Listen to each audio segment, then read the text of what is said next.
Earth's surface is the shoreline of a new ocean. You ready for this? It'll be the greatest adventure ever in human history.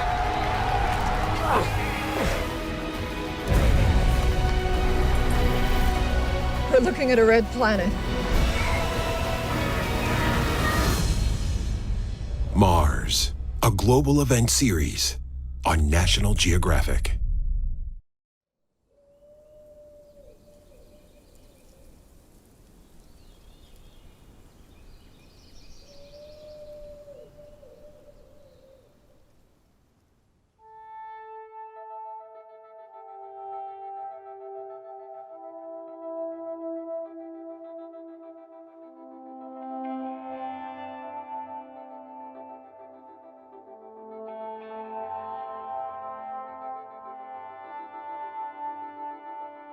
My first visual memories are of this framed poster above my crib.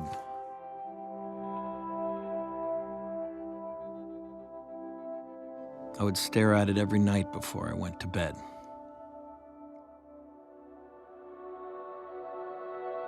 My father was an underground comic distributor. He's always been the sort of Z-League of the counterculture, as I like to call him. Having painted in Warhol's studio, being roomies with Lou Reed, he knew Art Crumb and all these great artists of his generation. I mean, I was brought up on all kinds of wacky visuals as a kid. So I would stare at this painting over and over. The Garden of Earthly Delights by Hieronymus Bosch. It was painted around 1500, and if you look at these panels long enough, they start to tell a story. In the first panel, you have Adam and Eve in the Garden of Eden, birds flying off in the distance, elephants and giraffe, and a lot of religious iconography. The second panel is where it starts to become more interesting. The deadly sins start to infuse their way into the painting. There's overpopulation, there's debauchery and excess. And the last panel, which is the most nightmarish one, especially from a young child's perspective, is this twisted, decayed, burnt landscape. A paradise that has been degraded and destroyed.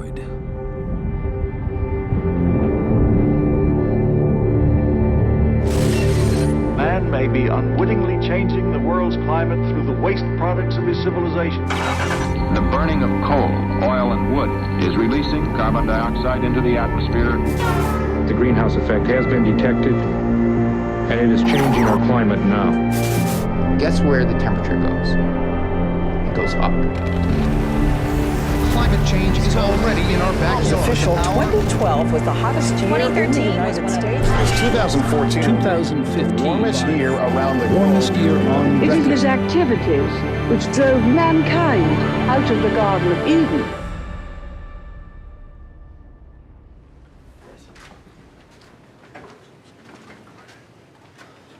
Hi, how are you? Pleasure, it's pleasure.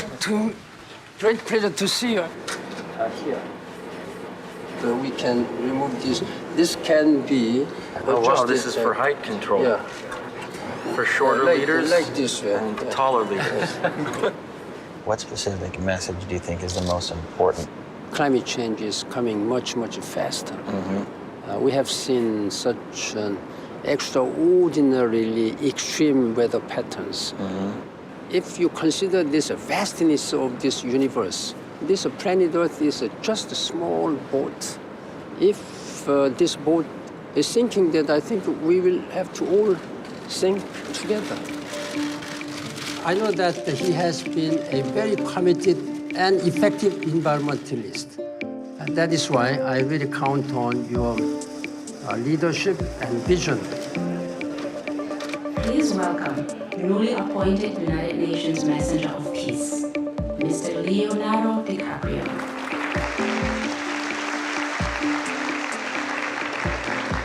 Thank you, Mr. Secretary General.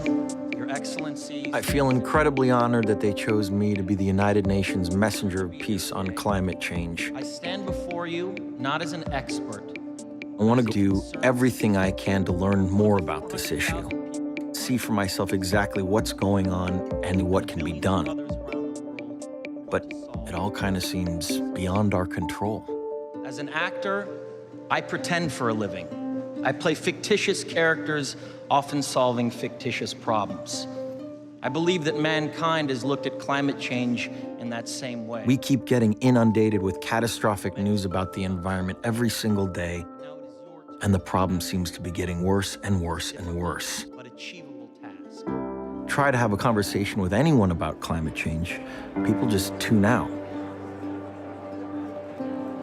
If the UN really knew how I feel, how pessimistic I am about our future, I mean, to be honest, they may have picked the wrong guy. Hundreds of thousands took to the streets of New York today, demonstrating for action on climate change.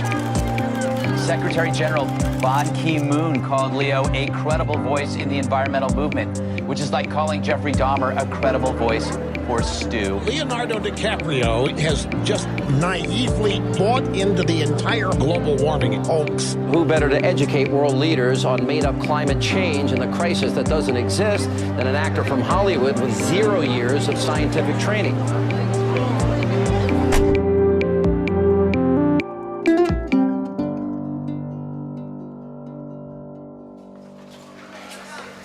How are you? I'm very good. How are you doing? Pleasure. You too. Hey! How's it going? How are you? Come on. Nice to see you, buddy. Good to see you. So I just started this new film. It's set in the western frontier of the United States in the early 1800s. It's basically the dawn of the Industrial Revolution and has a lot to do with men who are pillaging the natural world, wiping species out, and basically destroying cultures in the process. Those are like buffalo skulls. Alejandro, those are crazy. Not crazy, yeah. Are these fur trappers? Are these people No, that are there's selling the skulls? people that sell the skulls, yeah. It's not embarrassing. I mean, that's crazy. And the fact that they never even reflect about it, that there's an ending to this animal, we cannot just, it's insane. If you can put that in the movie, that would be unbelievable. How about this? I dare you. Okay. Addison, get to the boat! Come on, son!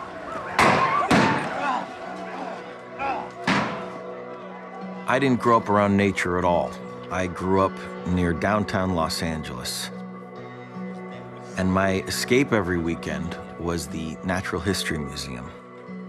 And from a very young age, I became fascinated with species that had become extinct. All these different animals, from the dodo to the passenger pigeon, which was the most plentiful bird on Earth, to the Tasmanian tiger, also known as the thylacine, to the great auk, the quagga, the moa. And I remember the anger that I felt reading all these stories about how explorers and settlers would just wipe out an entire species and in the process decimate the ecosystem forever.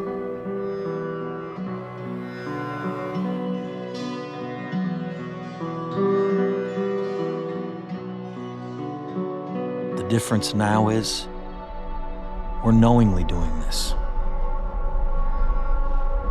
It's just on a much larger scale.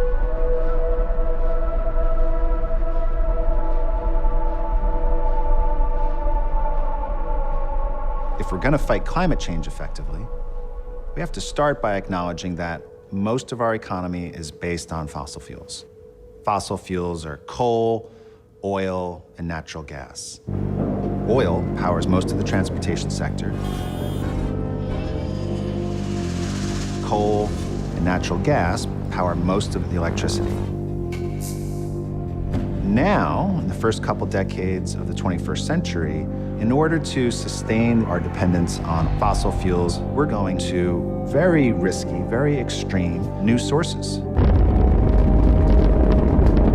You see this in things like mountaintop removal for coal. fracking for natural gas, offshore drilling for oil, and tar sands, which is the most devastating form of producing fossil fuels. They take away massive forests. The water in the streams and rivers is poisoned.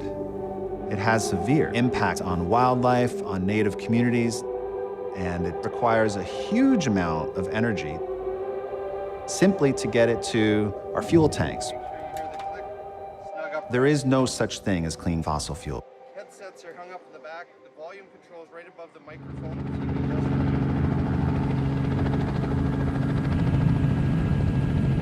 Who clear-cut all of this? There's a logging company here in town, so typically where people need the trees cut to do any development of any sort here, there's a local mill and they process all the wood. This would be all boreal forest here. This would have started as a pretty small operation back in the mid to late 1960s, different than it is today. Today we produce about 350,000 barrels a day of synthetic crude oil from this facility. There's a couple of other ones. Leonardo, there's Exxon. They have started up a new mine just recently. And then there's Shell. So those are all the black is the oil sands. Yeah, you can tell by looking at it that it is oil in it. So what happens in real time is we take the sandy oil and we wash the oil out of the sand. We just pump steam into the ground, and then as the ground warms, literally the oil drops. It just falls out of the sand, and then we're done. Kind of looks like Mordor. Like what? Mordor from Lord of the Rings. It's such a massive operation. It's mind-blowing. Now this, of course, is just our mining operation, and we'll get to the extraction operation and the upgrading operation. The in situ operation is some 70 kilometers or so away, but the plants are connected by pipelines and so on. The truth is, the more I've learned about this issue and everything that contributes to the problem, the more I realize how much I don't know. How much I don't know about this issue. The first time I ever heard the term global warming, which is what it was called back then, I was in my early 20s. I had the opportunity to sit down one-on-one with then Vice President Al Gore in the White House. And he drew a picture of our planet on a chalkboard. And then he drew the atmosphere around it. And he said, this is the most important issue of our time. I had absolutely no idea what he was talking about. He said all our modes of transportation, boats, trains, planes, cars, the way we produce our food, the way we build our cities, almost everything we do releases carbon dioxide, CO2. And that leads to climate change. The polar ice caps will melt, the seas will start to rise, there'll be more dangerous weather patterns, floods, droughts, wildfires. It sounded like some nightmarish science fiction film. Except everything he said is real, and it's happening right now.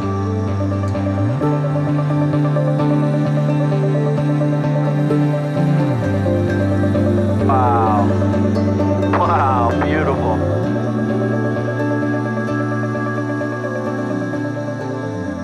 I just want to know how far we've gone, how much damage we've done, and if there's anything we can do to stop it.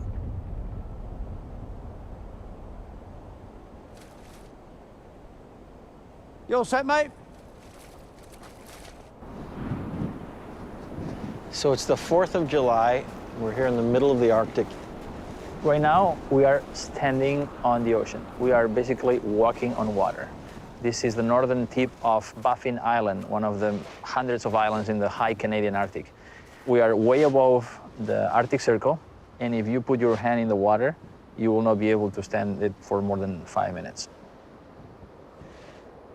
Except you, who are a badass. You hunt and fish here, right? Yeah. What do you fish and what do you hunt? In my territory, I hunt fish, seal. Now I hunt polar bear. Is this polar bear? Yep. Oh, well, there you go. Yep. And the ice here Yes. Since you've been around, has it been decreasing? We used to have solid ice, blue, not light blue like this, blue, hard ice. Now we usually have kind of ice cream type of ice. It's ice, but when it starts to melt, it melts pretty fast, much faster than before. 2040, you will be able to sail over the North Pole. There's going to be no sea ice left in the Arctic Ocean in the summer. We are burning so many fossil fuels that the ice is melting. The Arctic is like the air conditioning for the Northern Hemisphere. If it goes away, that's going to change currents, that's going to change weather patterns, that's going to make floods and droughts more catastrophic. It's the most dramatic transformation of a large environment ever. Look at this. They're right here. There are about 10,000 to 12,000 narwhals on this region. The numbers are stable here. In other regions are declining. Wow. That's awesome. And they are waiting for the ice to open up, to swim in so they can catch the flounder. I can't believe what they sound like. It's amazing. They're like purring. You know, I don't want to be in a planet without these animals.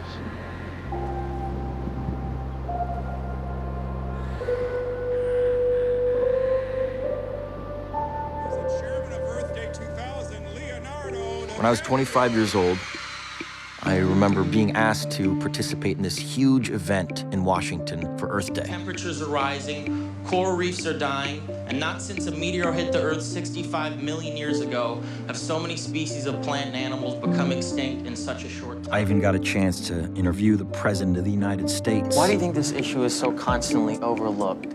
I think it's because it takes a long time for the climate to change in the way that people feel it, and because it seems sort of abstract now. At the time, there was this huge push to get the word out on global warming. Now, a couple degrees difference in today's temperatures may not seem like an emergency. Back then, everyone was focused on small, individual actions. We all have to, bring environmentalism to the American consciousness. We all have And it boiled down to simple solutions like changing your light bulb. It seemed like a positive thing at the time, you know? Changing your light bulb. But it's pretty clear that we're way beyond that point now. Things have taken a massive turn for the worse. We keep finding things that aren't in the climate models that are used to project the future. So that tells me that the projections for the future are really conservative. If climate stays at this temperature that it's been in the last decade, Greenland is going away. Don't walk into the crevasse. Oh my God! Don't get too close to the edge. Look at how violent that is. These rapids are going so incredibly fast. This meltwater is making its way to the sea. If that's not balanced by snowfall, then the ice sheet gets smaller and sea level rises. This is actually our proper climate station. This is a climate station? I was imagining a massive igloo with all kinds of scientists doing experiments. It really does look like broken down pool equipment. What does this connect to? This is all melted out. Now, this was a hose that went down 30 feet, and now it's melted out. So, wait a minute, so this that's lying here used to be straight down under ice? Yeah, so we made... So that's the amount of ice that has melted? Yeah.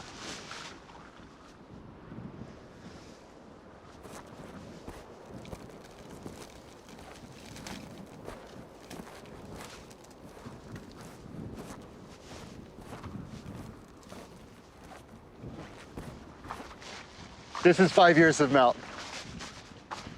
So this entire length is the thickness of ice that has melted throughout all of lower Greenland in the past 5 years. Right. That's hundreds of cubic kilometers of ice that's now no longer stored on land. It's gone into the sea over here.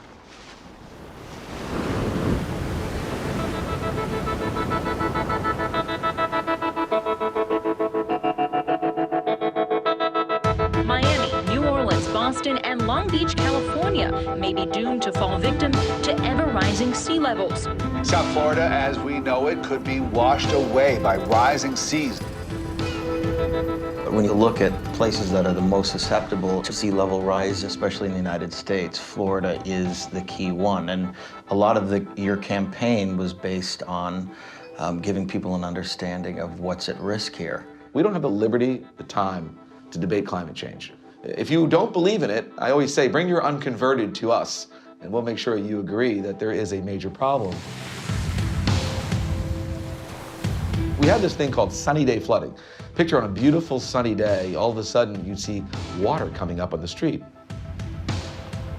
As the sea level rises, the water's coming up, backflowing into our streets through our drains.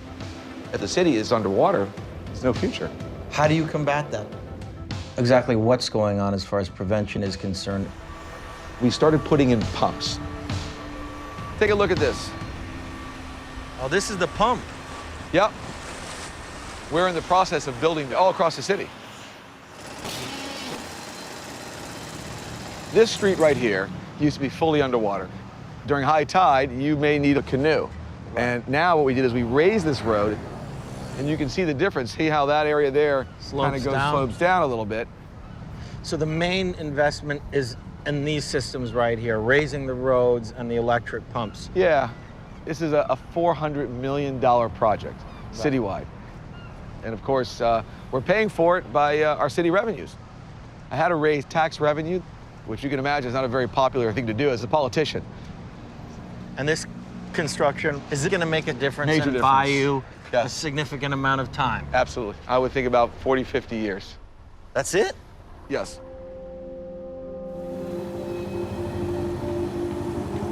Now, one of the things I always say when people ask me, they say, well, Mayor, what about after 50 years? What's going to happen? What we have to do is come up with solutions. And unfortunately, we have a governor and we have a cabinet that doesn't believe that this is a major issue. Officials in Florida were banned from using the words climate change. This policy began in 2011 after Rick Scott came into office. No one up there really wants to talk about climate change, especially our senator from Florida, Marco Rubio, who doesn't believe that we have climate change, is not interested in assisting our state. I would hope that he would have gone out and grabbed us federal funds over the last 3 years to help make our cities viable. I do not believe that human activity is causing these dramatic changes to our climate the way these scientists are portraying it. Why do you think there is such opposition about the science? I think it's politics. I think it has to do with lobbying and industry. And I always say one thing, Leo. I said, the ocean is not Republican and it's not Democrat. All it knows how to do is rise.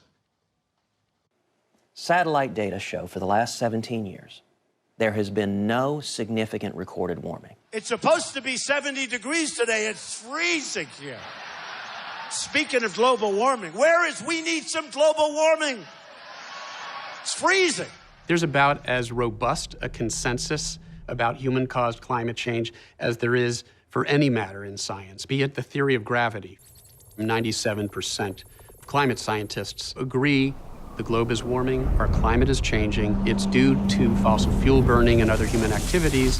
Unfortunately, we are fighting this massive disinformation campaign to confuse the public. If you look at the satellite data, we actually have had no significant warming since 1998. Actually, no warming. We've been cooling in recent years. If you actually believe that global warming is the biggest problem we face, you're the dumbest son of a bitch on the planet. So yeah, maybe you could just talk a little bit about your background, the studies that you've done. I was the classic science and math geek in high school, studied physics in graduate school a decade and a half ago. My co-authors and I started to look into climate change in the more distant past. We published a curve where there's this long-term cooling trend, and then all of a sudden, this abrupt warming that has no precedent as far back as you can go.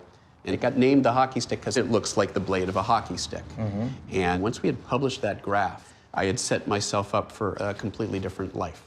And why is that? And what did they do specifically? I was vilified on the editorial pages of the Wall Street Journal, on Fox News, that I was a fraud. Other German scientists have called it statistical rubbish. He's been called a statistical charlatan. I was being attacked by congressmen. They threw spaghetti up on the wall, and wherever it stuck is what they put in the chart. I had death threats that were actionable enough that the FBI at one point had to come to my office to investigate an envelope that had been sent to me that had a white powder. I've had threats made against my family. These folks know they don't have to win legitimate scientific debate. They just need to divide the public. And all of that hatred and fear is, in fact, organized and funded by a few players. Fossil fuel interests. Folks like the Koch brothers finance a very large echo chamber of climate change denialism. The reality is a lot of climatologists believe that the science is not settled. Global warming is illusory. We're actually going through a period of global cooling. It's easier to believe in a benevolent God, the baby Jesus, than it is in some kind of theory about global warming. Websites and news outlets and think tanks, they find people with fairly impressive credentials who are willing to sell those credentials to fossil fuel interests. Dr. Fred Singer, president of the Science and Environmental Policy Project. The weather balloons around the world show no warming of the atmosphere in the last 25 years. You have all of these organizations with lofty-sounding names like Americans for Prosperity or the Heartland Institute. These are front groups that are funded by corporate interests.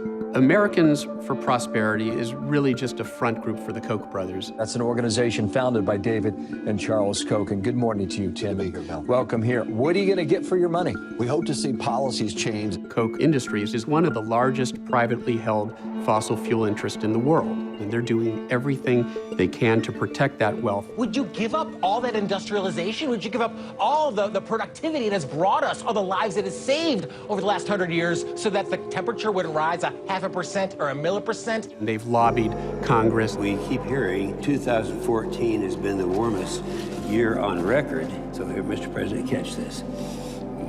James Inhofe is probably the most prominent congressional climate change denier. Global warming is the greatest hoax ever perpetrated on the American people. He's the chair of the Senate Environment Committee. There are some people who are so arrogant to think that they are so powerful they can change climate. Man can't change climate. It might not be surprising to learn that James Inhofe is one of the largest recipients of fossil fuel money in the U.S. Senate. Fossil fuel interests have bought our House of Representatives and Senate Environment Committee.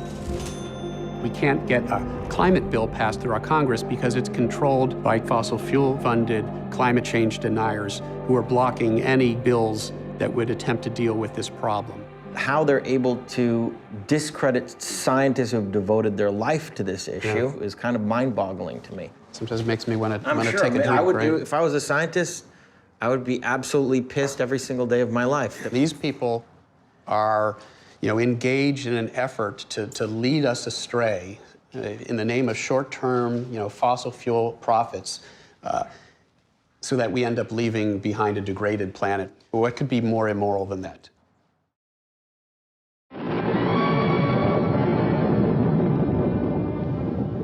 Even now, man may be unwittingly changing the world's climate through the waste products of his civilization. Due to our release through factories and automobiles every year of more than 6 billion tons of carbon dioxide, our atmosphere seems to be getting warmer. This is bad? Well, it's been calculated a few degrees rise in the Earth's temperature would melt the polar ice caps. Fact is, we've known about this problem for decades and decades, for over half a century. Every day I send you 1,000 times more power than you use in a year. Anybody working on getting power direct from old Blowhard here? Oh, yes, but not nearly enough. Roll 6B. Imagine the world right now if we had taken the science of climate change seriously back then. Electric current out of the sunlight that falls on it. But our engineers, they'll have to build efficient generators that spread out over acres, even square miles, to compete with the cheap coal and oil still available to us. Since then, our population has increased by almost 5 billion people and counting. and China has recently surpassed the United States as the world's #1 polluter. The problem has become even more difficult to solve. Ni hao ma. Is hello? No. Well, now we're on the opposite side of the street again. Okay. Now we're in a bike lane. In the last 35 years, China has been through a massive industrialization and urbanization, and it's growing. China is the factory of the world, manufacturing for all the Western countries. And much of the pollution of that industry is getting dumped in our backyards.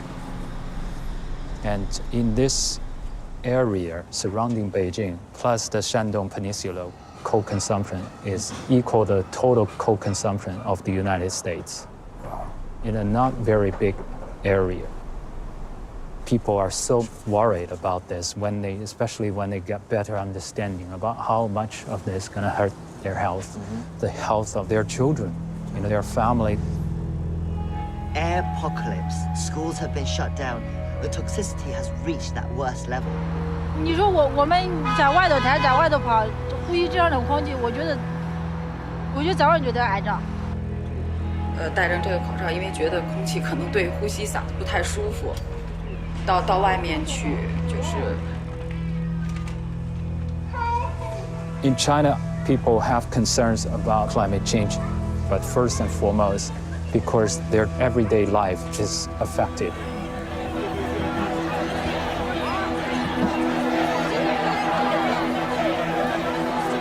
People really want to be part of the solution. Now, environmental issues have become the biggest reason for mass demonstrations. What we want to do is to hold them accountable, to have all the power plants and their emissions go totally transparent with the public and bring them under public scrutiny. So with that in mind, I've started a national pollution map database. So this is all the major factories in China, nearly 9,000 of them. Those who are in red are not in compliance with the standards. Every hour, they need to give people their monitoring data. People can check this on their cell phone and push for polluting factories to address their violations. It's absolutely brilliant. You don't allow these companies to operate in the dark. And the media is very helpful. Chinese media talks about climate change on a regular basis. On a constant basis. You give people the data, you empower the people. And this popular support have motivated China's policy of green growth. The government changed its plan for renewable energy. Is there a giant push towards solar and wind here? Is that the next step? China's got some of the biggest wind and solar companies in the world now. Even though China has some of the largest challenges, like huge population, China's going to prioritize wind and solar rather than coal. But if China can do it, then I think the rest of the world can.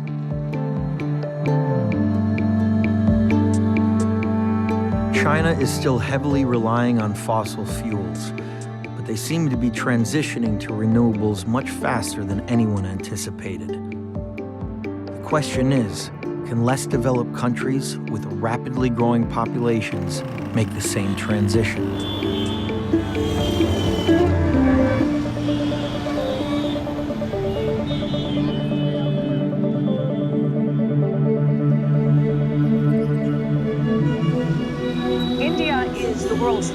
Largest emitter, yet the country is struggling with massive power shortages and rolling blackouts. India has consistently said that its biggest priority is development and bringing people out of poverty.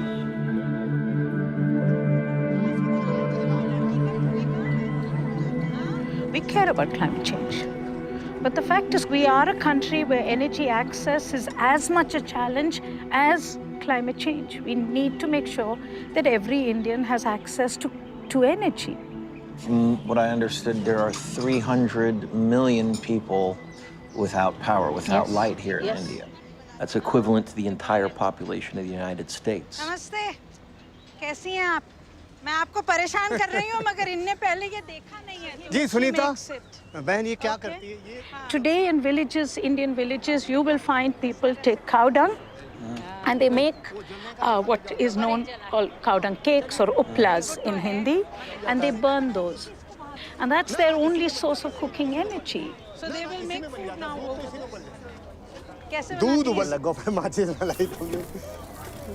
About 30% households in India are yet to have access to electricity. If you want to provide electricity to everybody, we have to ensure that our electricity is affordable. India has a vast reservoir of coal. We are probably the third or fourth largest reservoir of coal in the world. Coal is cheap. Whether you and I like it or not, coal is cheap. You have to think about this from this point of view. If you created the problem in the past, we will create it in the future. We have 700 million households who cook using biomass today. 700 million households. If those households move to coal, you have that much more use of fossil fuel. Then the entire world is fried. If anyone gives you this very cute stuff and tells you, oh, the world's poor should move to solar, and why do they have to make the mistakes that we have made? I hear this all the time from American NGOs. And I'm like, wow, you know, I mean, if it was that easy, I would have really liked the US to move towards solar, but you haven't. Let's put our money where our mouth is. We have to practice what we preach, absolutely. I'm sorry to say this. I know you're an American, and please don't take this amiss, but your consumption is going to really put a hole in the planet. And I think that's the conversation we need to have. I'll show you charts from this perspective. Electricity consumed by one American at home is equivalent to 1.5 citizen of France, 2.2 citizen of Japan, and 10 citizen of China, 34 of India, 61 of Nigeria. Why? Because you're building bigger, you're building more, and using much more than before. The fact is that we need to put the issue of lifestyle and consumption at the center of climate negotiations. Look, there's no way I don't agree with you. How can you argue that? You're absolutely correct. And I think, yes, it's a very difficult argument to present to Americans that we need to change our lifestyle. And I would also argue that it's probably not going to happen. So we are dependent, if we want to solve the climate crisis, on the fact that hopefully renewables like solar and wind will become cheaper and cheaper and cheaper. The more money we funnel into them, the more we invest into them, and ultimately it will solve that problem. But you're shaking your head, obviously. I'm shaking my head Indian style, which means no. Right. Who will invest? Leo, let's be real about this. Who will invest and how will you invest in it? We are doing more investment in solar today. China is doing much more investment in solar today than the US is. What is the US doing which the rest of the world can learn from? You're a fossil-addicted country, but if you are seriously disengaging, it's something for us to learn from. And it'll be leadership that we can all hold up to our government and say, listen, if the US can do it, and the US is doing it, in spite of all their pressures, we can do it as well. The sad part of it is, it's just not happening. And people like me, we are rich enough to withstand the first hit of climate change. But it's the poor of India, it's the poor of Africa, it's the poor of Bangladesh who are impacted today by what I believe is the first signs of climate change.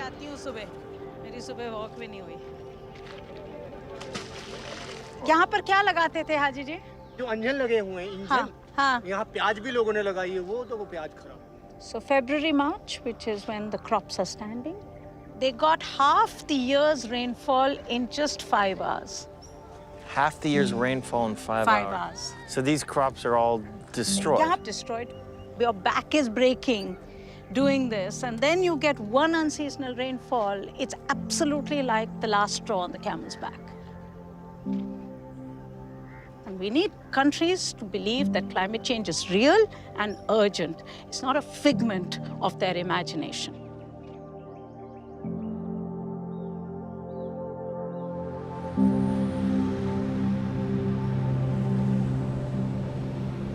The U.S. has been the biggest emitter of greenhouse gases in history, and there's no doubt that we've all benefited from fossil fuels.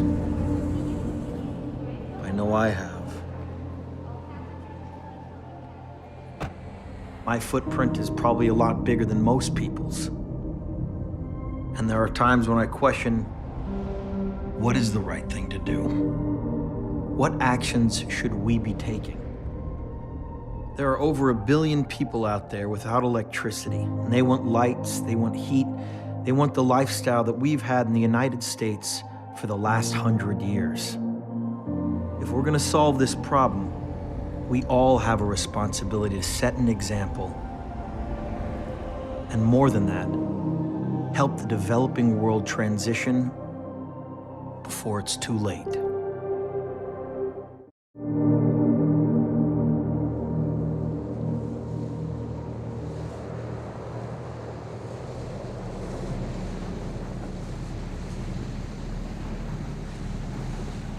We are seeing events that we did not see in the past. It's not about when the entire islands are underwater. It's well before that is going to be the crisis. And it's already happening. What we are facing at the moment is severe flooding. It's gone into the freshwater ponds, and that's how people get their drinking water. Have you spoken to people in the scientific community that have given you some sort of a time frame? Given the scenarios and the projections put forward by the science, our islands will be underwater. And so the question is, what do we do about it? At the moment, internally, we are relocating communities from certain parts of the island to where the water has not come up. But our long-term strategy is something that I've been discussing internationally, because we have to come to accept the reality that we may not be able to accommodate all of our people. We have adopted a policy of migration with dignity. We bought a piece of land in Fiji so that if our people choose to migrate today, they can do it. They must do it as a matter of choice. Well, I've got grandchildren. I've got 12 grandchildren. I'd like to be able to go away knowing that they will continue to have a home.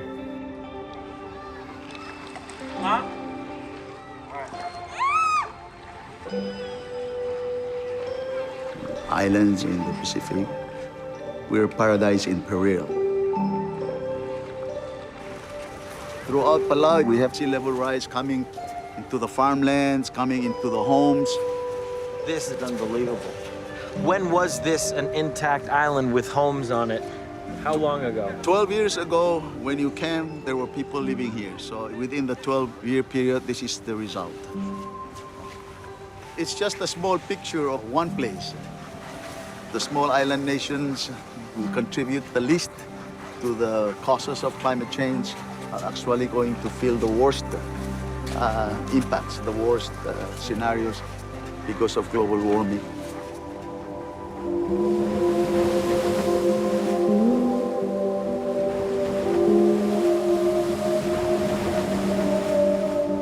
What we've done to the rest of the world is just, it's criminal. It's not just sea level rise. We've taken these coastal ecosystems that used to be dominated by incredibly abundant fish, and we've knocked the whole system down, reversing 500 million years of evolution. 1 billion people depend on fisheries from coral reefs for virtually all of their protein. 1 billion people.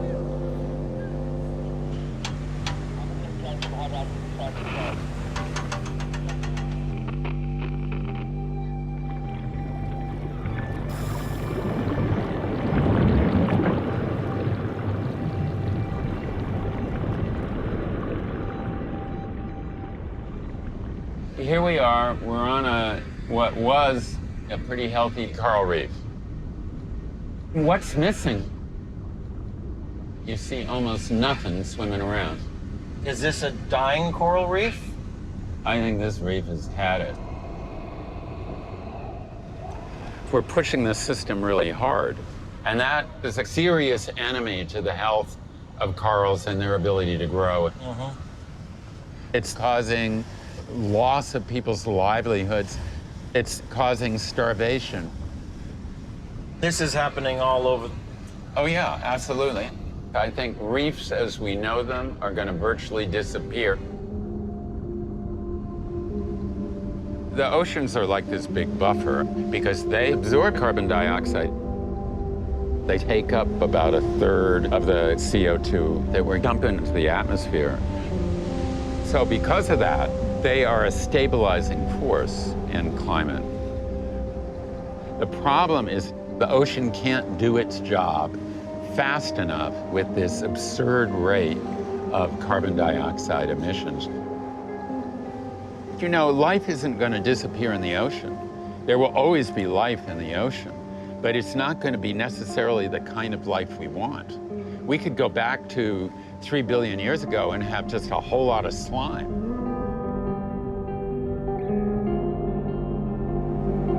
We're taking away the ecosystems that normally help us to restabilize the climate. Like oceans, rainforests absorb carbon from our atmosphere. Decades and decades of the forest breathing in the carbon, storing it in the trunks and the leaves and the organic matter. So those carbon emissions are being held safe for us. Until we clear them and light them on fire, it acts like a carbon bomb and releases massive carbon emissions back into the atmosphere. Wow, this haze is intense, isn't it? The visibility not very good.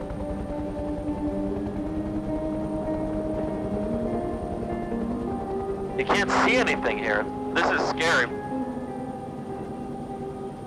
This isn't natural, this is all fire. This is not natural at all. But I've never seen anything like this. Welcome to Sumatra.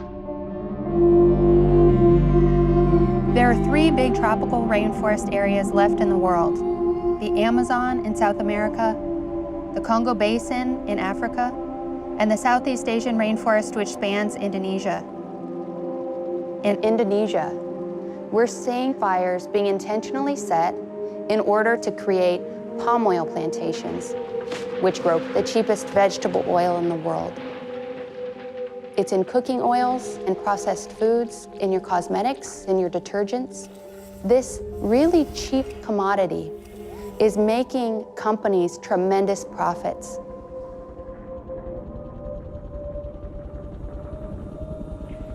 So those rows down there, that's how palm oil plantation look like from above. Just as far as you can see. Rows of palm oil.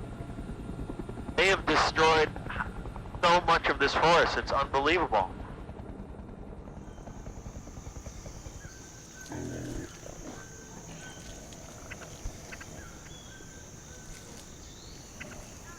We are standing in the last place on Earth that still have elephant, rhino, orangutan, and tiger together in the wild.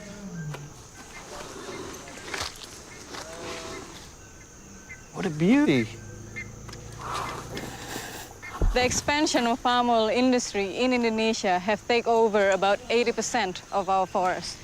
Indonesia is one of the most corrupt countries in the world. Companies bribe government officials to issue a permit for them to stop burning the land. And the forest fires release a copious amount of carbon. Last year, in 2015, when the forest fire happens in Indonesia, it emits more carbon daily than the entire US economy. And forest fires continue to happen. What's at stake is not only the livelihood of the people, but also the life of these forest species. I can't even comprehend what these forests must have looked like Forests where rhino and elephant and orangutan would be populated into the thousands.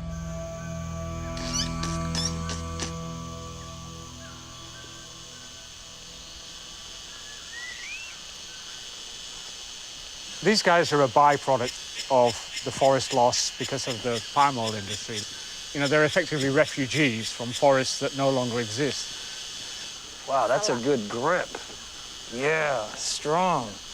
Here, I'm gonna get you some fruit. Don't be scared. The carrot or the fruit? Definitely the fruit. That's what you guys are after, huh? There you go. Do you like carrots or not so much? Oh my God. They're amazing. Oh.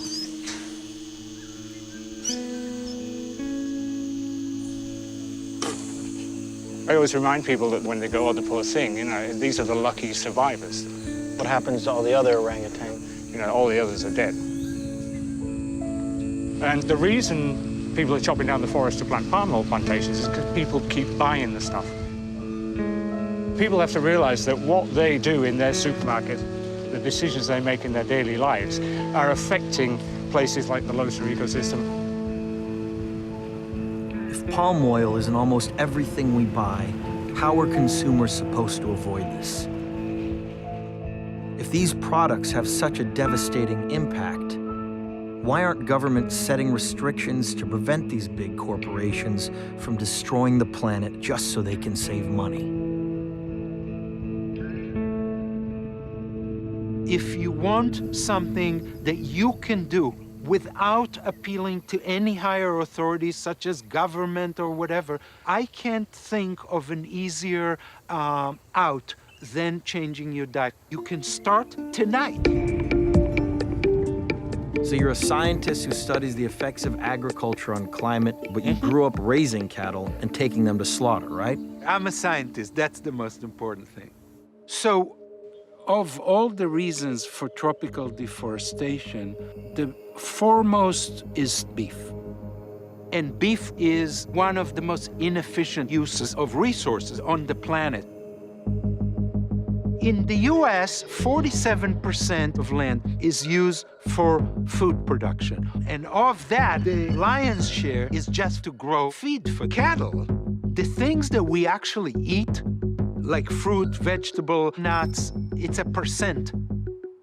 Most importantly, cows produce methane, and methane is a powerful greenhouse gas. The way cows produce methane is they eat as much as they can, and when they are chewing, a whole bunch of methane is burped through the mouth into the atmosphere. The atmosphere has much more CO2 in it, but methane is far more impactful. Every molecule of methane is equivalent to 23 molecules of CO2. And of the methane in the atmosphere, nearly all of it is due to livestock. In comparison to emissions from other sources, what kind of percentage are we talking about come from the consumption of beef? About 10–12% of the total US emissions is due to beef. It's staggering. But it's very easy to envision a dietary shift even as minor as switching, let's say, from beef to an alternative, let's say even chicken. The chicken will require 20% of the land and 10% of the greenhouse gas emissions. And if you compare rice or potato or wheat, beef requires 50 times as much land.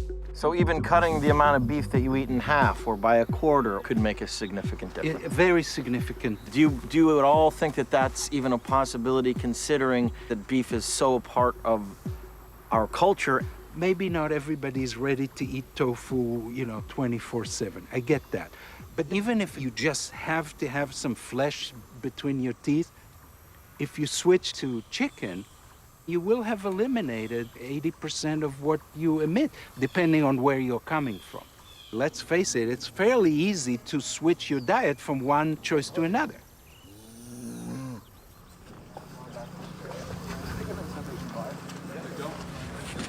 Two steps there. There.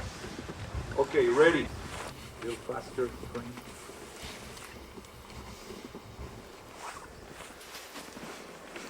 While working on The Revenant, which is about man's struggle with the elements, we shot on location in the Canadian snowbelt.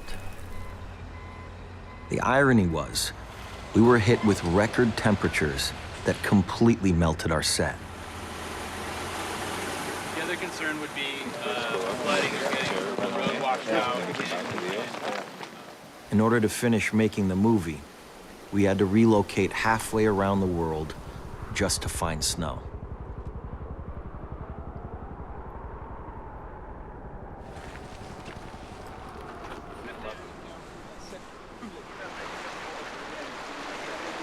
The fact that we have to come 200 people in the middle of the summer to the winter in the south in Ushuaia, 9,000 miles from where we're supposed to be shooting this 3 months ago, chasing ice because it's melting.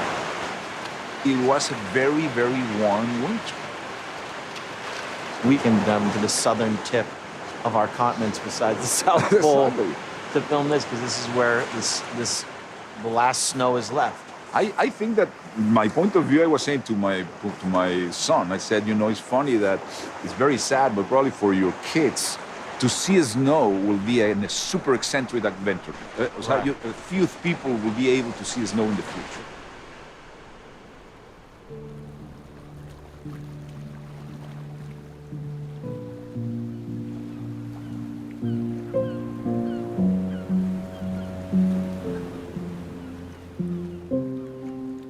I feel like I'm in some weird, surreal movie. I honestly look around and I think, when I have children, everything that we now take for granted, our planet and all its biodiversity and beauty, everything in the future is going to be different.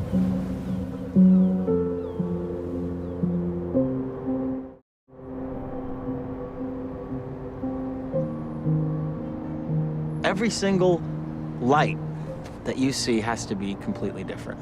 It has to come from a different power source. We need to build all those things differently. All the cars that are on the road need to be different. And this is one city, and if you zoom out onto a large map of planet Earth at night, you see electrification all over the world. And we're fighting powerful fossil fuel interests that basically want to keep doing business as usual. How can we possibly turn this all around? I mean, the fossil fuel industry is the biggest industry in the world. They have more money and more influence than any other sector. So, I mean, the more that there can be sort of a popular uprising against that, the better. But I think the scientific fact of the matter is we are unavoidably headed towards some level of harm. So the sooner we can take action, the less harm will result. Wow, holy crap, that's a good robot. Whoa. What is your grand vision for all of this? The point of the Gigafactory is to get the cost of batteries down to the point where it's affordable. Right. Batteries are critical to a sustainable energy future. The sun doesn't shine all the time, so you've got to store it in a battery. How is this going to help developing nations that have massive populations that need to have power? So the advantage of solar and batteries is that you can avoid building electricity plants at all. So you could be a remote village and have solar panels that charge a battery pack that then supplies power to the whole village without ever having to run thousands of miles of high voltage cable all over the place. It's like what happened with landline phones versus cellular phones. In a lot of developed countries, they just didn't do the landline phones. They just went straight to cellular. And we actually did the calculations to say, like, what would it take to transition the whole world to sustainable energy? What kind of throughput would you actually need? And you need 100 gigafactories. So 100 of these? 100 of these, yes. That would make the United States... No, the whole world. The whole world? The whole world. All energy. That's it? Yeah. That sounds... It's manageable. That sounds manageable. Yeah. The Gigafactory, when it's complete, it'll have the largest footprint of any building in the world. Counting multiple levels, it could be as much as 15 million square feet. So Tesla can't build 100 gigafactories. The thing that's really going to make a difference is if companies that are much bigger than Tesla do the same thing. If the big industrial companies in China and the US and Europe, the big car companies, if they also do this, then collectively we can accelerate the transition to sustainable energy. And if government sets the rules to favor sustainable energy, we can get there really quickly. But it's really fundamental. Unless there's a price put on carbon, we're never going to be able to make the transition that we need to in time, correct? Yeah. And the only way to do that is basically with a carbon tax. Okay, now walk me through a carbon tax, which is what you're saying is the silver bullet for climate change. Well, a carbon tax would be basically a tax on any kind of activity that put carbon into the atmosphere. So when you tax something and raise the price, people are going to tend to consume less of it. In fact, that's sort of lesson number one of economics. So you're teaching economics at Harvard, and you literally wrote the book on contemporary economics, right? Well, if I'm teaching the course for many years, I might as well write the textbook to go with it. So just to be clear, you've worked with a lot of Republican heavyweights, John McCain, Mitt Romney, and you worked for George Bush when he became president? I was chairman of the Council of Economic Advisors. So how come we don't have a carbon tax already? Politicians don't always do what professors want them to do. So the basic idea is that we want to tax bad activities that have negative side effects on other people in society. So we raise the price of cigarettes by putting a tax on cigarettes. People are going to consume fewer cigarettes. Climate change involves a variety of negative side effects and costs.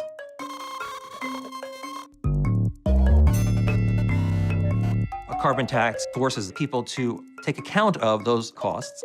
I think trying to appeal to people's social responsibility is really very, very hard because people have complicated lives and they have lots of things to worry about. They don't want to have to think about climate change every time they do every decision. They can't. And every time you turn on your car, are you supposed to think, uh-oh, what am I doing to the climate?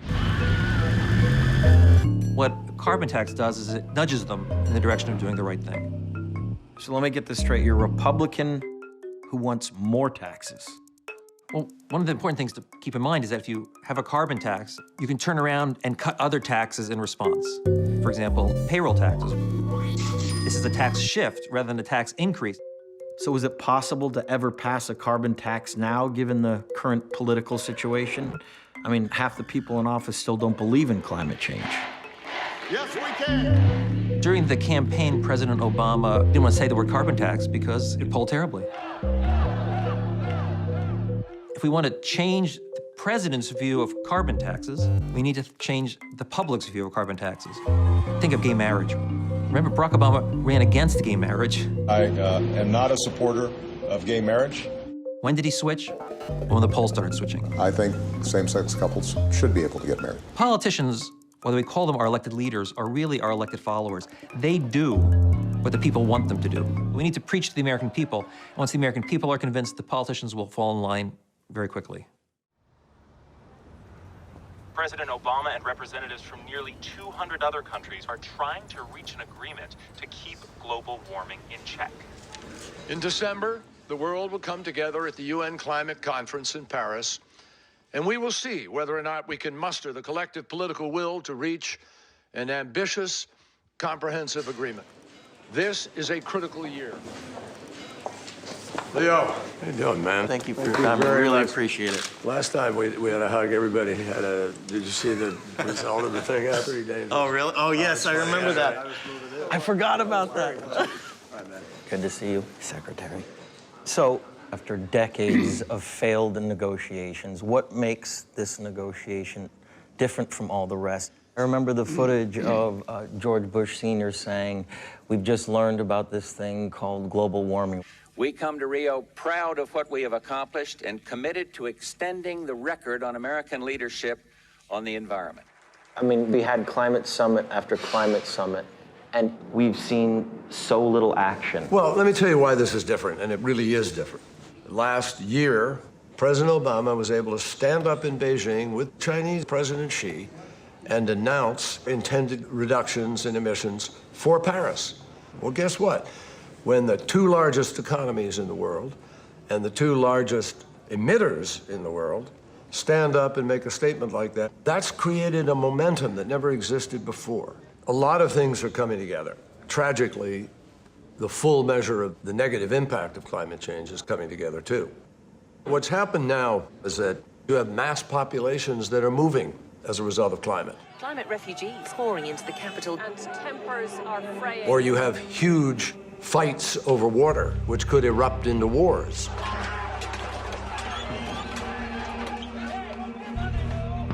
And any extremist philosophy could appeal to people if they have nowhere to live, no way to live, and that's when people are vulnerable.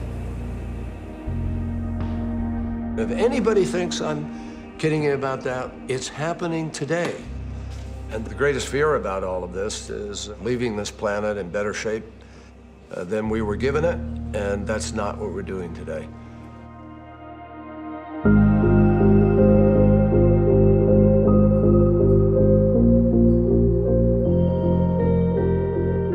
Today I spend most of my time understanding how can we secure a prosperous future for humanity in a situation where we're starting to hit the ceiling of what the planet can cope with.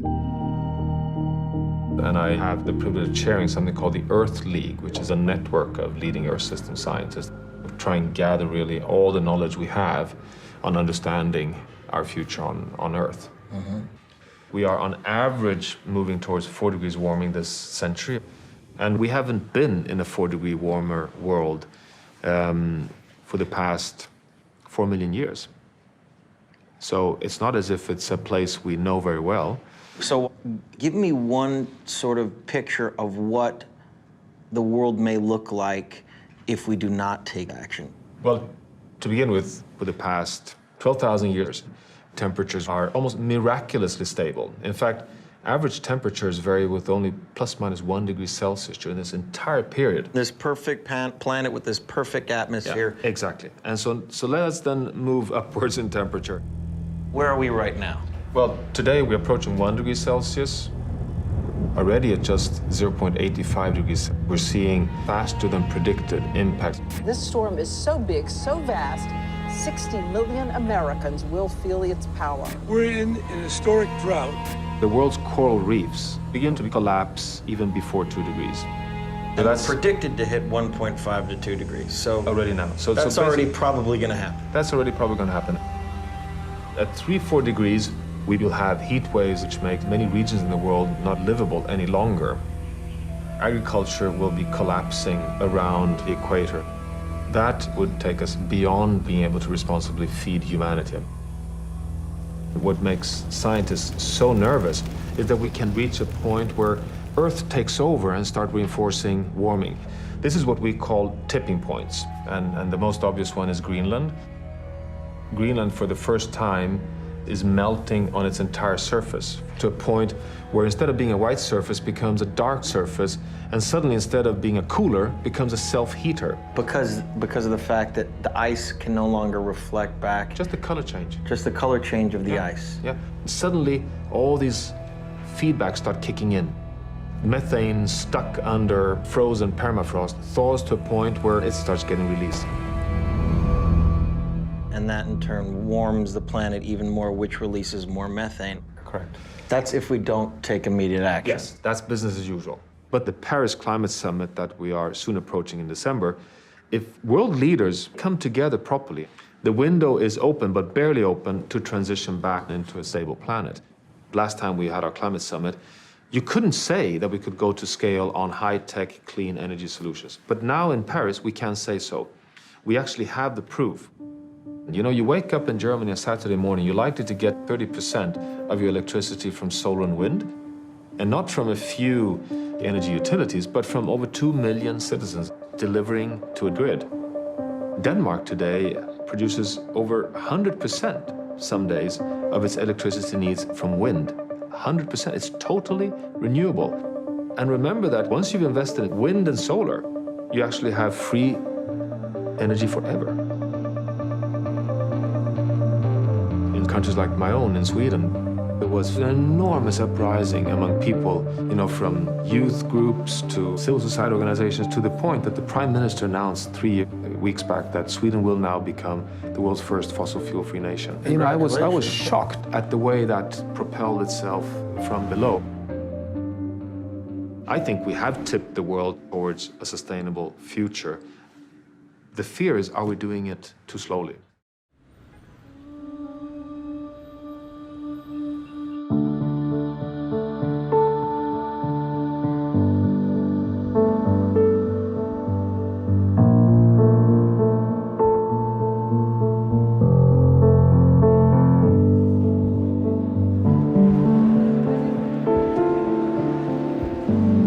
Ladies and gentlemen, you are here today to write the script for a new future. The fate of our planet is in your hands. Yakoyangan Olive. I am a small island girl with big dreams from the island of Majuro in the Marshall Islands. Back when I was 6 or 7, my grandpa told me about how the ice in the North Pole and South Pole will melt away, and as they melt, the water will rise and soon flood our islands. This agreement is for those of us whose identity, whose culture, whose ancestors, whose whole being is bound to their lands. This agreement will help the world prepare for the impacts of climate change that are already here, and also for those we know are now headed our way inevitably. Nearly a quarter of a century of global climate talks have come to this pivotal moment in Paris. 195 countries saying they'll do everything in their power to change. Je vois que la réaction est positive, je n'entends pas d'objection. L'accord de Paris pour le climat est accepté.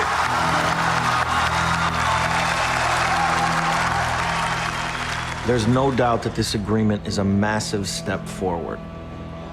But does it go far enough? The Paris Agreement calls for keeping climate warming to well below 2 degrees Celsius, while striving for 1.5. There's no mention of a carbon tax. There's no mention of any penalties. There are no enforcement provisions. We just have to take it on faith that all these countries are going to follow through with what they say.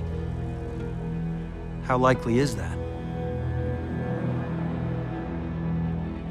This is an unattainable deal that Congress has already voted to reject. The fact that we're going to have a 26 to 28% reduction in CO2 emissions, that isn't going to happen. I chair the committee that has jurisdiction over the Environmental Protection Agency. We asked them. Hey, man. Good to see you. Thank you so much. You doing all right? Absolutely. All right. Come on. The Paris Agreement ended up being a historic agreement, not because it gets us to where we need to be eventually, but for the first time locking in all countries into verifiable steps and targets that they're going to take.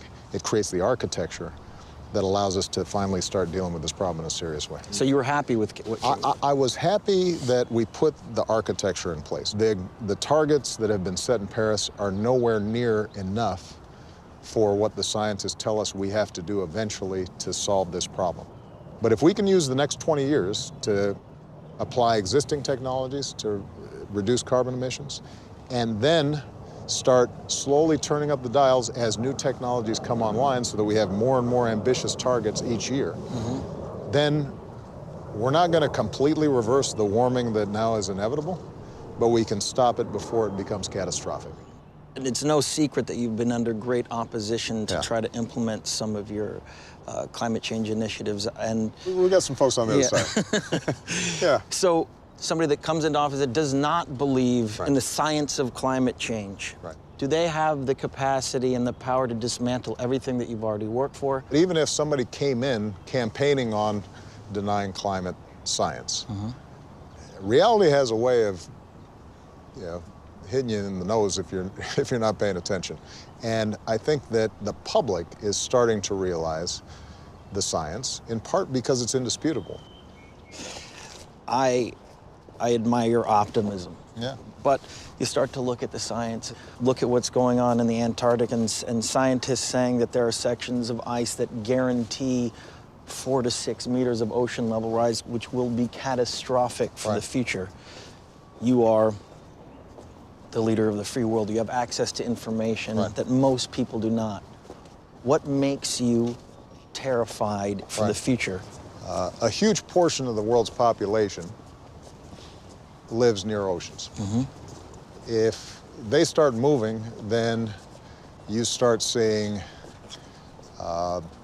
scarce resources the subject to competition between populations. This is the reason why the Pentagon has said this is a national security issue. This isn't just an environmental issue. This is a national security issue. You know, in addition to just the sadness that I would feel if my kids can never see a glacier the way I saw when I went up to Alaska. You know, that's the romantic side of me. That's the side that takes a walk with my daughters, and I want to be able them to see, or my grandkids, I want them to see the same things I saw as I was growing up. Even if you were unsentimental about that, in very hard-headed terms, you've got to worry about the national security implications of this and the capacity for the existing world order as we understand it to survive the kinds of strains that the scientists are predicting without action. This is why we have to take action now. If we keep pushing, keep prodding, and most importantly, keep educating the public, there's no reason why we can't solve this problem in time. Thank you for your time, Mr. President. You bet. Thanks for the good work you're doing. Thank you so much. All right. Good.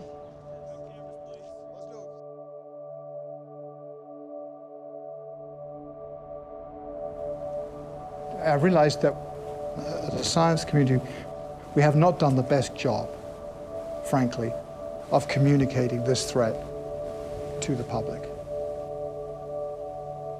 But when you go up there and see it with your own eye, how thin the world's atmosphere is, tiny little onion skin around the Earth. So that's all the oxygen that we breathe, that's the CO2, everything we burn goes into it. It's an astonishingly fragile film. You know, I knew intellectually how the Earth system works, because that's what I've been doing for 20 years, to see how the atmosphere and the ocean, all the elements of the system work together. So I understood it intellectually.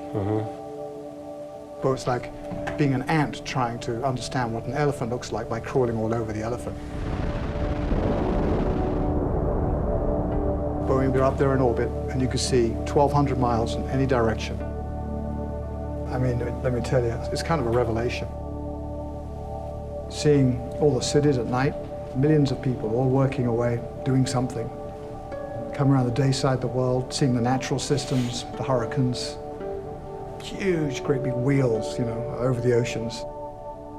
Saw the Amazon River go between my feet for like 5 minutes, you know, on the whole green carpet either side. Just beautiful, all the way out to the sea. And, you know, there was the sun coming up over the Amazon, the whole forest waking up and doing what it does every day, you know, breathing in and breathing out. So I you know, at the end of all that, I became immensely fond, more fond of the planet, you know, which I never thought about when I actually just live on the surface. And also kind of fond of the people on there too. It's like being taken away from your family and coming back. And, you know, I wish it all well. Just for Christmas, I got told I got pancreatic cancer, you know, stage 4, so it's elsewhere in me, not just in one place. So, you know, the odds are I won't be around for very long. You know, it's very small chance of survival. So, that's really motivated me, you know, to think about what's important to do. What can I contribute in the time I have left? So this is a model simulation of the Earth now.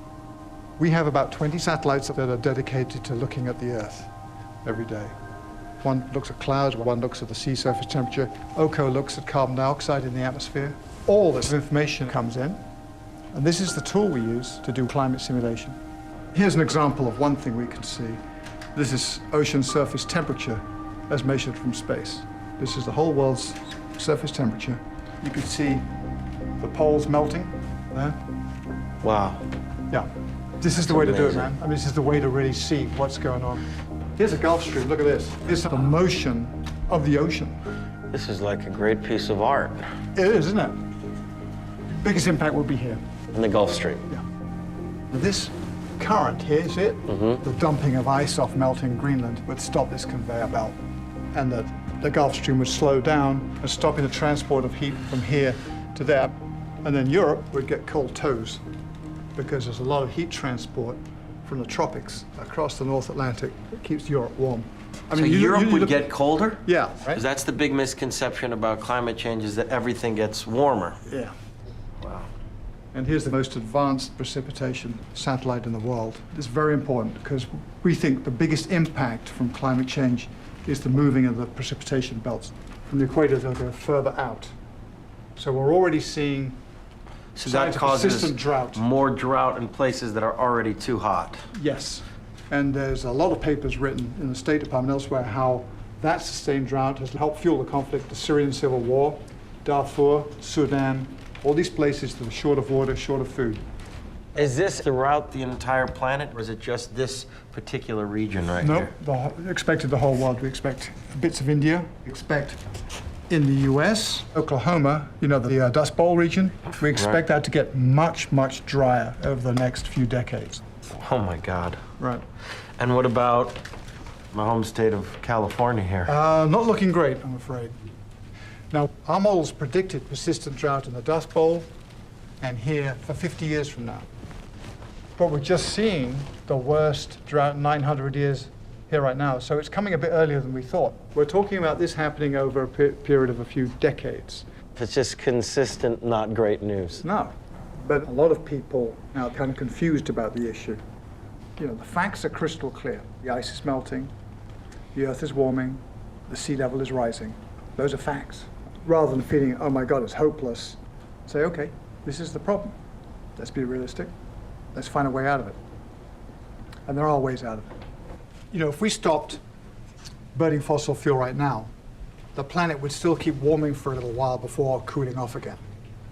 So you're saying that if we do the right thing, right, we're going to heat up, or we're going to it'll tail off, and then it'll start cooling again. Would that Arctic ice sheet start to then increase again? Once the cooling started, yeah. So there really is a possibility to repair this trajectory that we're on. Interesting. Yeah. So there's hope. You seem to have an incredibly positive attitude. Just about everything, though. It's amazing. Yeah, I do. I'm a basically optimistic kind of person. I have faith in people. I really do have faith in people. And I think that once people come out of the fog of confusion on an issue or uncertainty about an issue and realistically appreciate it at some level, the threat, and they're informed of what the best action is to deal with it, they got on and did it. And what seemed like almost impossible to deal with, you know, became possible.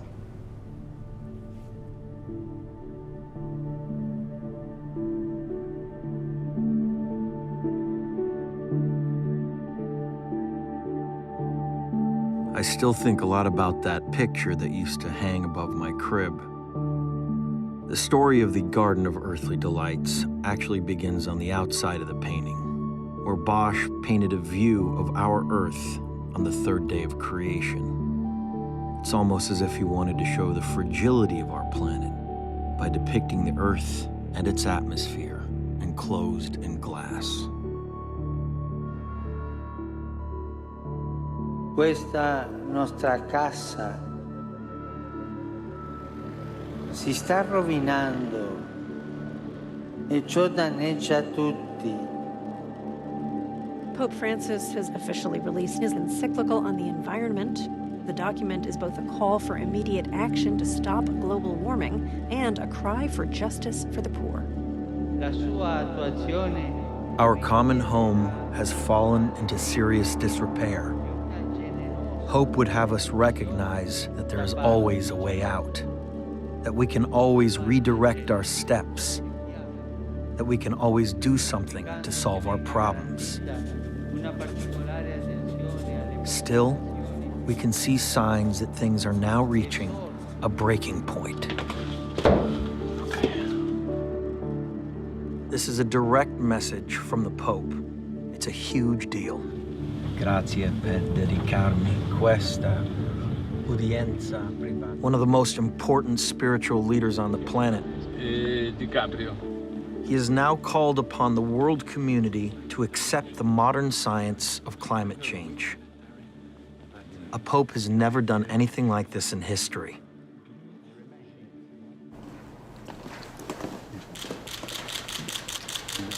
Sua Santità, grazie per dedicarmi questa udienza privata con lei. Being able to spend time and sit with the Pope was a pretty profound experience. This is a book, Hieronymus Bosch's, was hanging above my crib as a young boy.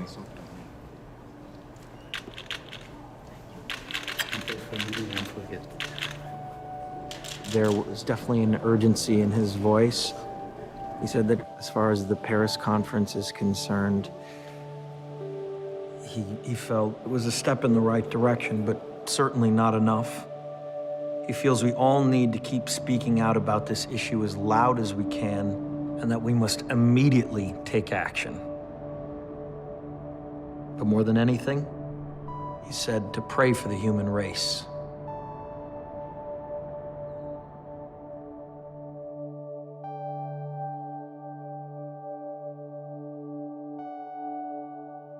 After everything I've seen, it's become pretty obvious that we're no longer living in that first unspoiled depiction of Eden. We're in that second panel, what Bosch called humankind before the flood.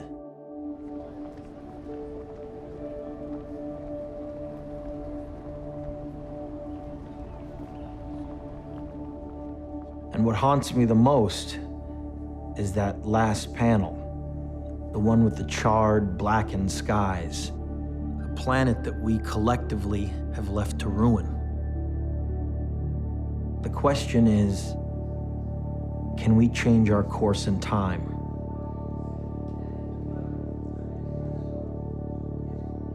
Now, if this was a movie, we could write the ending of this script and we could figure a way out of this mess.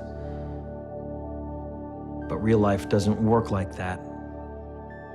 And we can't pretend that we know how this is going to end. The only thing that we can do is control what we do next, how we live our lives, what we consume, how we get involved, and how we use our vote to tell our leaders that we know the truth about climate change. The last speaker for this signing ceremony is the Academy Award Best Actor and the United Nations Messenger of Peace, Mr. Leonardo DiCaprio.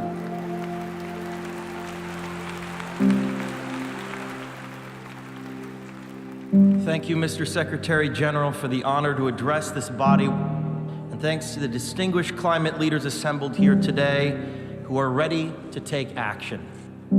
As a UN messenger of peace, I have traveled all over the world for the last 2 years. I've seen cities like Beijing choked by industrial pollution, ancient boreal forests in Canada that have been clear-cut, and rainforests in Indonesia that have been incinerated.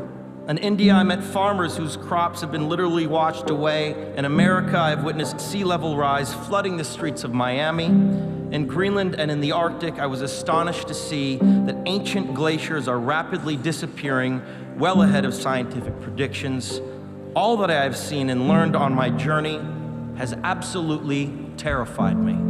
Now think about the shame that each of us will carry when our children and grandchildren look back and realize that we had the means of stopping this devastation, but simply lacked the political will to do so.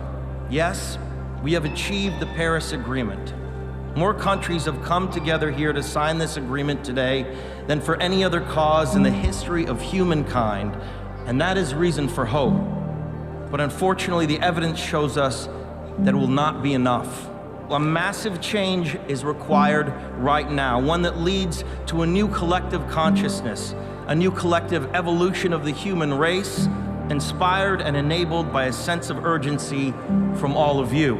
We can congratulate each other today, but it will mean absolutely nothing if you return to your countries and fail to push beyond the promises of this historic agreement. After 21 years of debates and conferences, it is time to declare no more talk, no more excuses, No more 10-year studies. No more allowing the fossil fuel companies to manipulate and dictate the science and policies that affect our future. The world is now watching. You will either be lauded by future generations or vilified by them. You are the last best hope of Earth. We ask you to protect it, or we and all living things we cherish are history.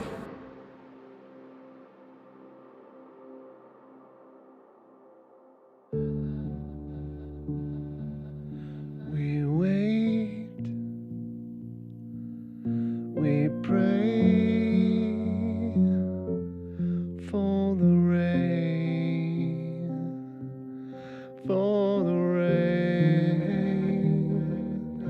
for rain to wash away.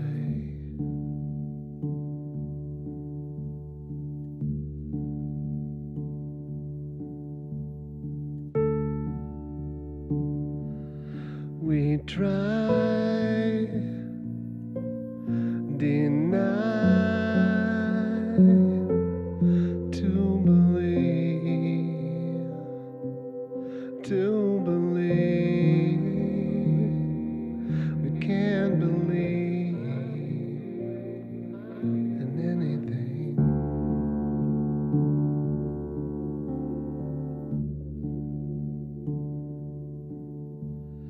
I don't wanna say goodbye.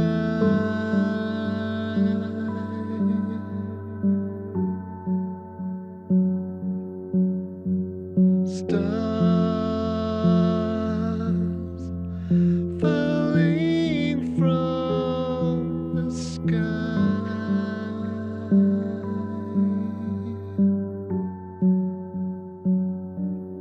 We will all be judged by what we leave behind.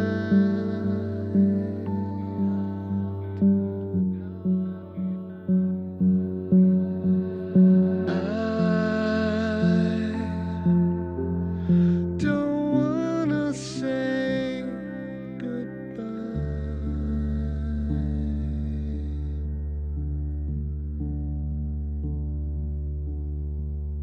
Hey,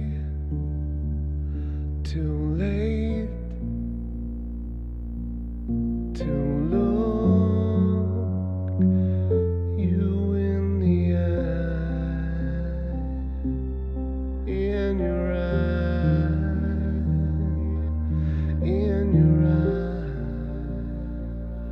and realize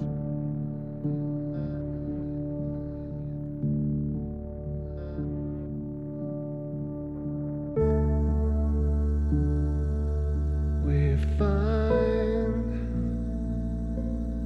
in time we're the same.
rockets are about to fire in.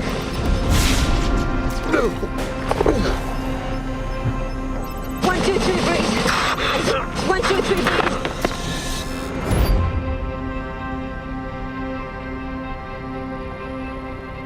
We dream. It's who we are.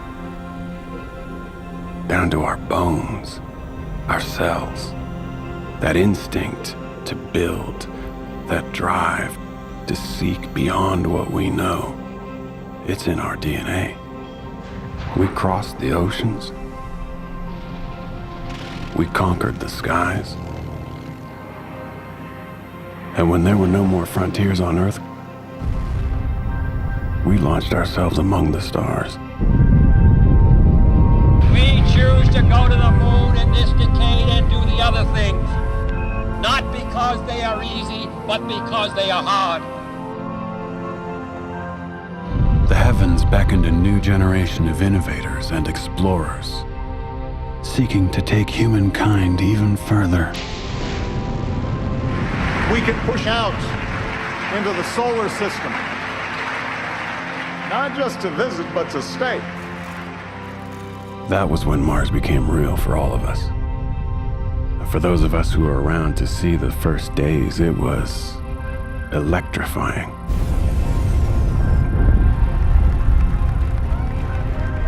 The world's leading space agencies united as the International Mars Science Foundation and joined with private industry to accomplish one shared goal: to build a home for humankind on Mars. People weren't just talking about the Red Planet. They were making plans to go there. And after years of training in the astronaut corps, I was chosen to command the first human mission to Mars.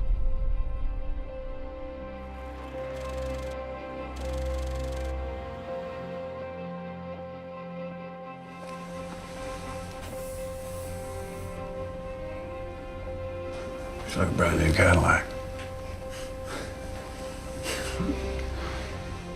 But that shine isn't gonna last. Over the next 7 months, your bodies are gonna be exposed to nearly 200 times the dose of a normal year's worth of radiation exposure on Earth.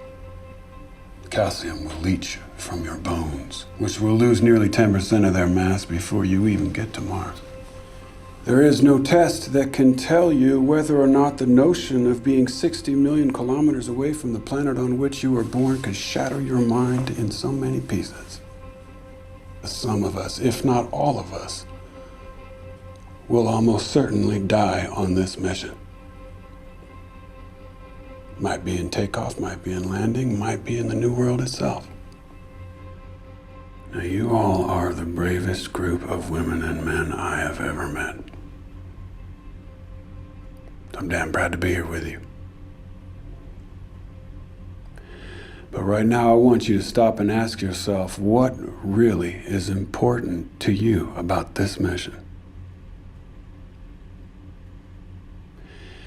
And if the answer to that question is not the most important thing in your life, then I'm going to invite you to walk out that door and go pursue whatever that thing is.